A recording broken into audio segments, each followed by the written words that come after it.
अस्सलाम वालेकुम। अच्छा जी, तो आज हम पढ़ेंगे लास्ट टॉपिक चैप्टर का, ठीक है। सेल डिवीज़न का था और आई थिंक हेरिडिटी इस चैप्टर का नेम था। इसमें लास्ट टॉपिक है सेल डिवीज़न। आप लोगों ने नोट किया होगा कि जब भी हमारे घर में कोई चीज़ ख़राब हो जाती है हम उसकी रिपेयरिंग कर लेते हैं, तो वो ठीक हो जाती है।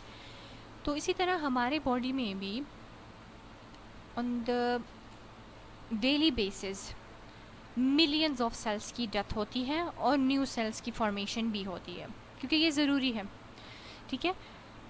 इसके लिए बॉडी में two types of cell division है, एक है माइटोसिस, दूसरा है मियोसिस, ठीक है। एक तो अगर आपको कट लग जाता है, कोई वोन वगैरह होता है, तो वो कुछ टाइम बाद ठीक हो जाता है due to the cell division, क्योंकि उसमें से जो डैमेज सेल्स होते हैं उसको न्यू सेल्स आके रिप्लेस कर लेते हैं।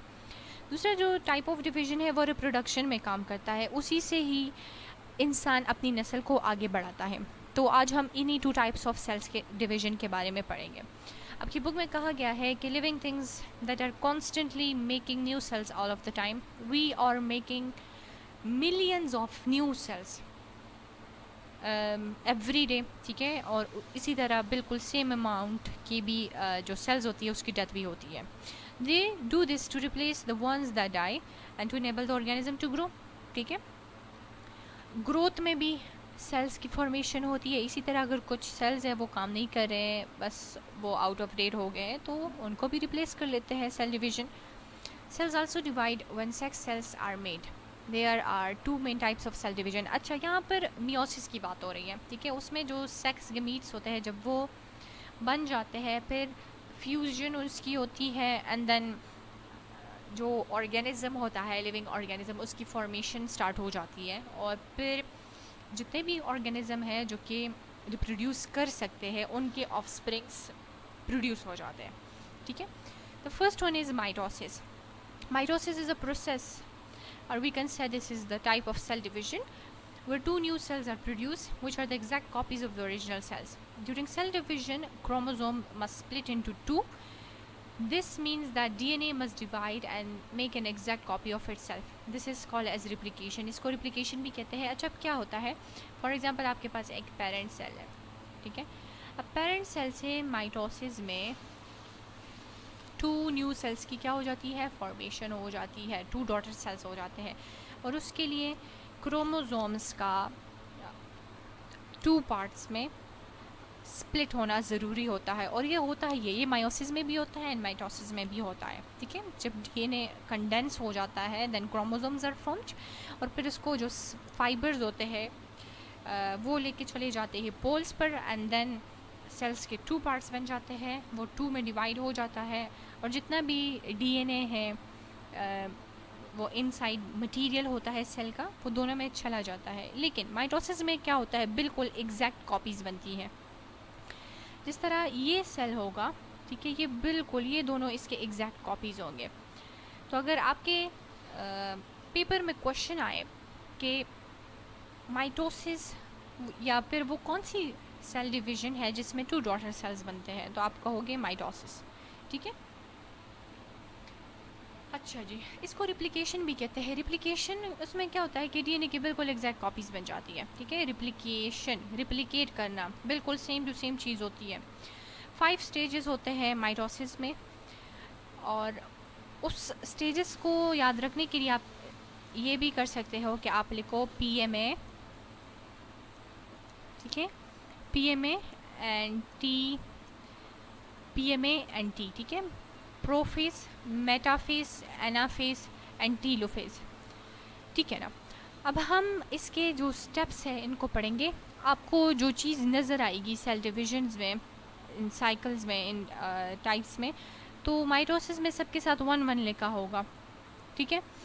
और जो मायोसिस है उसमें आपके पास एक में 1 लिखा होगा और सेकेंड साइकिल में 2 लिखा होगा, ठीक है, क्योंकि उसके 2 सेकेंड टाइम भी वो जो साइकिल होता है वो रिपीट होता जाता है, ठीक है। तो वो हम पढ़ेंगे इसमें। अच्छा जी, तो ये माइटोसिस का साइकिल है। अगर आप साइकिल को याद कर लेते हो और आपको इसके स्टेप्स के नेम्स याद हो जाते हैं, देन आप ख़ुद से भी लिख सकते हो, ठीक है। फर्स्ट जो इसका स्टेप होता है वो है प्रोफेज। प्रोफेज में क्या होता है, आप लोगों ने अगर पीछे याद हो आपको, तो डीएनए का इस तरह का स्ट्रक्चर होता था, इस तरह का, ठीक है, उसके 2 इस तरह रिंग्स गए होते हैं। ये पॉइंटर से सही नहीं बनना, बट आई होप आप लोग इसको समझ लेंगे। इस तरह डीएनए के हेलिकल स्ट्रक्चर होता था ना, तो डीएनए का ये वाला जो हेलिकल स्ट्रक्चर है ये कोइलिंग स्टार्ट कर लेता है। जब ये कोइलिंग करेगा तो ये कंडेंस हो जाएगा। कंडेंस होने की वजह से ये शॉर्ट हो जाएगा और ये इस तरह का स्ट्रक्चर बना लेगा जिसको हम कहते हैं क्रोमोसोम्स। अभी आप लोगों को समझ आ जाएगी कि क्रोमोसोम्स, डीएनए एंड न्यूक्लियोटाइड्स ये क्यों इस तरह इंटर रिलेटेड होते हैं। अब हमारे पास बन गए क्रोमोसोम्स। क्रोमोसोम्स बनते हैं न्यूक्लियस के अंदर। ये जो ग्रीन ग्रीन आपको नज़र आ रहा है दैट इज़ सेल का साइटोप्लाज्म है, एंड ये जो येलो येलो नज़र आ रहा है दैट इज़ न्यूक्लियस। अब इस फर्स्ट स्टेज में क्या हो जाएगा, एक तो ये होगा कि जो डीएनए है उसका डबल हेलिकल स्ट्रक्चर है वो कॉइलिंग स्टार्ट कर लेगा, कंडेंस हो जाएगा और फिर शॉर्ट इस तरह स्ट्रक्चर बना लेगा जिसको हम कहते हैं क्रोमोसोम्स। ठीक है, क्रोमोसोम्स ये बन गए और ये रिप्लिकेट हो जाएंगे, बिल्कुल एग्जैक्ट कॉपीज इनकी बन जाएगी। और ये जो आपको येलो येलो सा नज़र आ रहा है न्यूक्लियस, ये यहाँ पर मिसिंग है, तो ये जो न्यूक्लियर एनवलप है ये गायब हो जाएगा।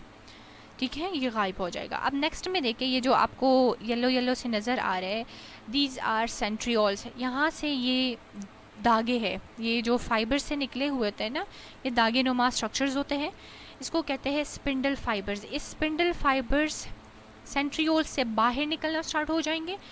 एंड मेटाफेज में एक और चीज़ भी होती है कि ये जो जितने भी क्रोमोसोम्स हैं ये बिल्कुल सेल के सेंटर पर आ जाएंगे। यहाँ पर आप लोग नोट कर सकते हो। ठीक है, कंफ्यूज होने की ज़रूरत नहीं है। फर्स्ट में क्या होगा कि जो न्यूक्लियर एनवलप है वो गायब होना स्टार्ट हो जाएगा, उसके साथ साथ डीएनए की रिप्लिकेशन होगी, वो कंडेंस हो जाएगी और शॉर्ट हो जाएगी, जिसकी वजह से वो हमें विजिबल होगी in the form of chromosomes. Second जो स्टेप है मेटाफेज 1, उसमें जितने भी क्रोमोसोम्स हैं वो रिप्लिकेट होने के बाद आके इधर बिल्कुल सेंटर ऑफ द सेल पर ख़ुद को अरेंज कर लेंगे। साइड पर सेंट्रियोल से स्पिंडल फाइबर्स बिल्कुल फाइबर्स होते हैं, छोटे छोटे धागे होते हैं, वो इससे निकलना स्टार्ट हो जाएंगे। ठीक है, थर्ड वन में देखें एनाफेज 1। एनाफेज 1 में क्या होगा कि ये जो जितने भी स्पिंडल फाइबर्स है ये क्रोमैटिड्स है। ठीक है, ये क्या है, इन क्रोमैटिड्स को अपनी तरफ खींचना स्टार्ट कर लेंगे। यानी एक धागा जो कि स्पिंडल फाइबर है, ठीक है, वो आएगा और वो क्रोमोसोम के एक एक क्रोमैटिड के साथ ख़ुद को अटैच कर लेगा। समझ आ रही है ना, देखें आप ज़रा, ये ख़ुद को अटैच कर लेगा। ये एनाफेज 1 में होता है। फिर टीलोफेज 1 में देखें कि जो स्पिंडल फाइबर्स थे वो यहाँ पर अगर आप लोग देखें एनाफेज 1 में ये स्पिंडल फाइबर्स इन क्रोमैटिड्स को अपनी तरफ खींचेंगे, मतलब पोल्स पर खींचेंगे। ठीक है ना, तो आप लोगों ने नोट किया होगा कि अगर किसी चीज़ को साइड से हम लोग स्ट्रेच करेंगे तो वो दरमियान में से क्या हो जाता है, उसकी इन्वेजन होती है। यहाँ पर देखें ये सेल, ठीक है, यहाँ पर स्पिंडल फाइबर क्या कर रहे हैं, क्रोमैटिड्स को पोल्स की तरफ, साइड्स की तरफ खींच रहे हैं। तो जो सेल है, एक सेल है, वो दरमियान में से क्या हो रहा है, अंदर की तरफ जा रहा है। ठीक है, ये टीलोफेज 1 में ये होता है। एंड इन नेक्स्ट में क्या हो जाएगा कि बिल्कुल वो इतना स्ट्रेच कर लेंगे स्पिंडल फाइबर्स कि जो आपके पास क्रोमैटिड्स है वो बिल्कुल साइड्स पे चले जाएंगे और सेल 2 पार्ट्स में क्या हो जाएगा, डिवाइड हो जाएगा। अच्छा जी, टीलोफेज में एक और भी चीज़ आपको अगर नज़र आ जाए, ठीक है, अगर आप लोग नोट कर लें, यहाँ पर देखिए, यहाँ पर न्यूक्लियर एनवलप क्या हो गया था, डिसअपेयर हो गया था। मेटाफेज में भी नहीं है, एनाफेज में भी नहीं है, लेकिन टीलोफेज में वो बन गया। ठीक है, जब स्पिंडल फाइबर्स क्रोमैटिड्स को अपनी तरफ खींच रहे थे तो उसी टाइम न्यूक्लियर एनवलप भी बन गया। तो बिल्कुल इक्वल इन नंबर में जो क्रोमैटिड्स थे, जो क्रोमोसोम था, वो एक सेल में भी चला गया, दूसरे में भी चला गया। और फिर वो जब स्ट्रेच करता जाता है तो फिर एट द एंड 2 सेल्स बन जाते हैं। तो हमने जो अभी माइटोसिस की डेफिनेशन में पढ़ा कि माइटोसिस सेल डिवीजन की वो टाइप है जिसमें एक सेल से क्या हो जाते हैं, 2 न्यू डॉटर सेल्स हो जाते हैं। और अगर आप नोट करें तो जितना यहाँ पर क्रोमोसोम्स है उतना इन दोनों में है, यहाँ पर भी है, यहाँ पर भी है, बिल्कुल सिमिलर क्रोमोसोम्स है। ठीक है, और 2 डॉटर सेल्स बन गए। तो ये एग्जैक्ट कॉपीज़ होती है और इसको आप रिप्लिकेशन भी बोल सकते हो। Got it.